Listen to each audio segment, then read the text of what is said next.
Hi, thank you for being here and for letting me be a part of tonight. I'm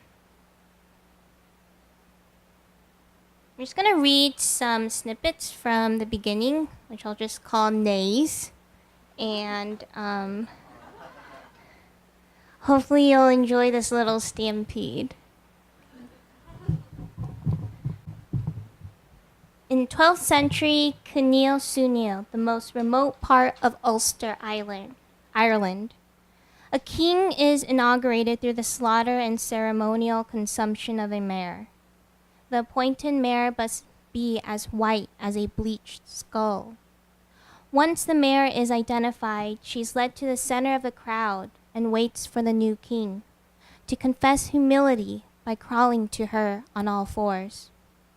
By rephrasing his body, the king submits himself as a beast to another beast.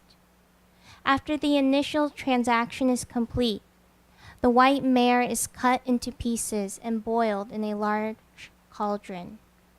From the stewing broth, a bath is prepared for the king. The king sits in the cauldron and is served chunks of the mare's flesh. Members of the community stand around the cauldron to share the flesh with the king.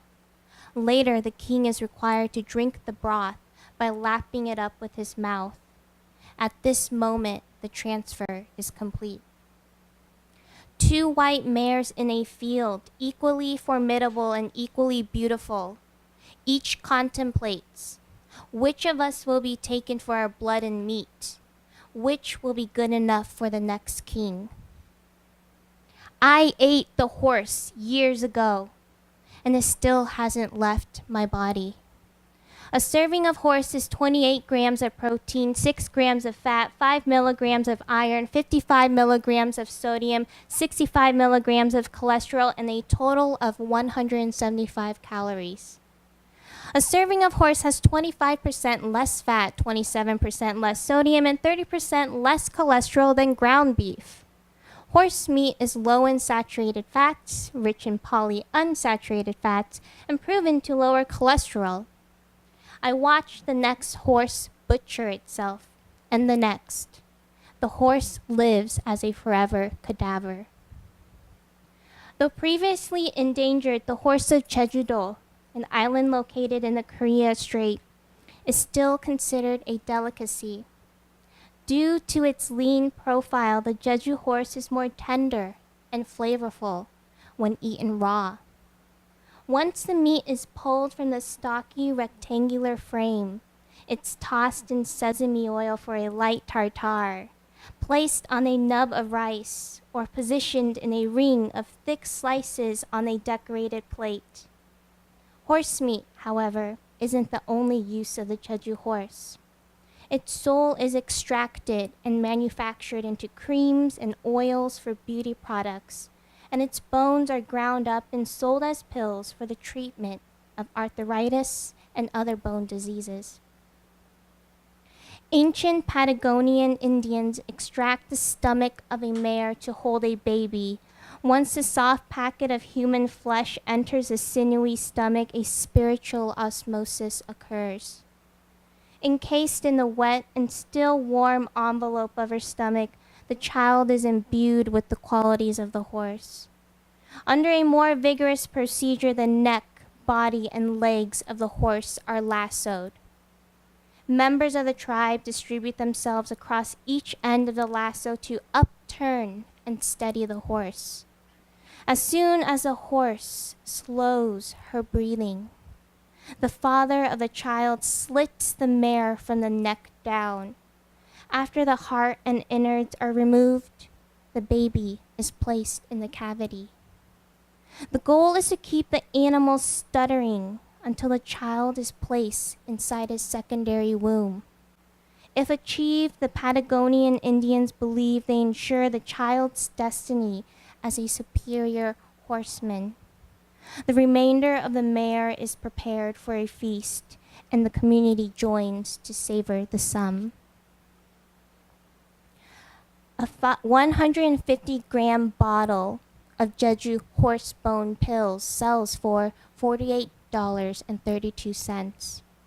A 50 milliliter container of Jeju horse oil cream sells for $47.90. The horse oil soothing gel cream is $12.84. And the luxurious Jeju horse placenta and oil natural facial cream is an even $124. Some of us are ingenious cannibals. The night before my inauguration as King of Kunil Kunil, I'll paint every white mare black. See, I'll say when they look for the white mare. She's gone, and there are none. On inauguration day, I'll walk to the center and ask to be cut and boiled into a broth. Cook me, I'll say. Then gather the black mares and bathe them in my soup. Feed them my flesh. I learned long ago how futile it is to resist what we feel. Hence, control lies in the absence of resistance. Impatient, I waited. Silent, I spoke. Mutable, I studied. In the wait, the horse shed 2 legs and slipped through a seam in the mirror. The horse became that crucial bite, the beginning of a story gone awry.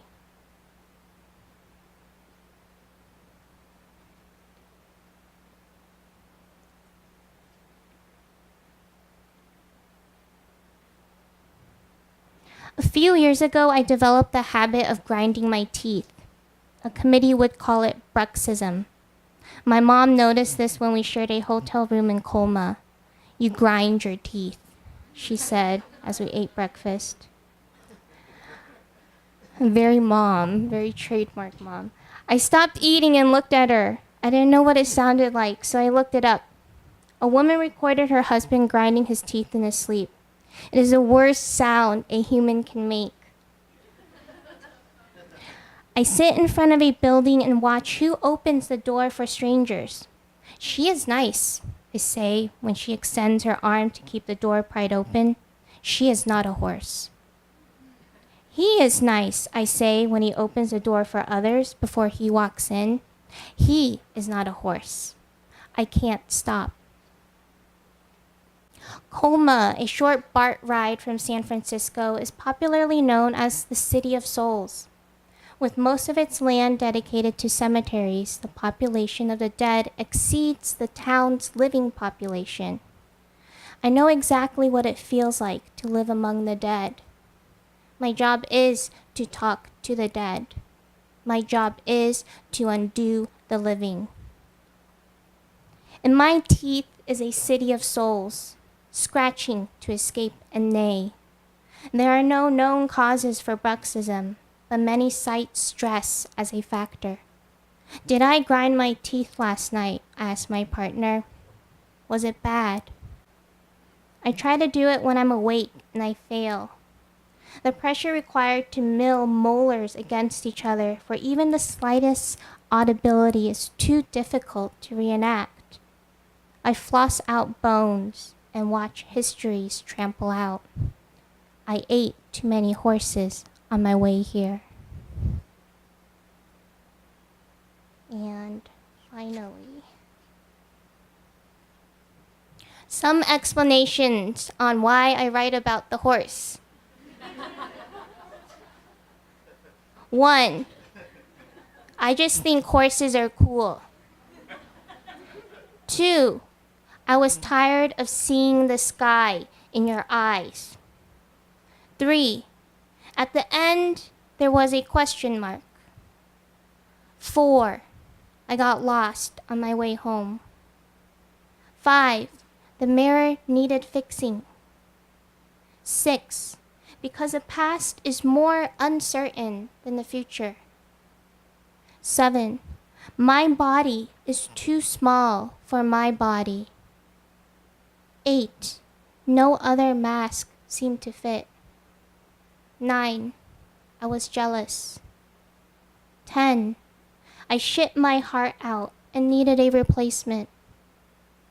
11, I was playing the longest game of hide and seek. 12, I came upon a fortress and the door was locked. 13. I was experimenting with renewable energy sources. 14. My grandma is a horse. 15. My horse is not my grandma. 16. I am the Judas horse. Thank you.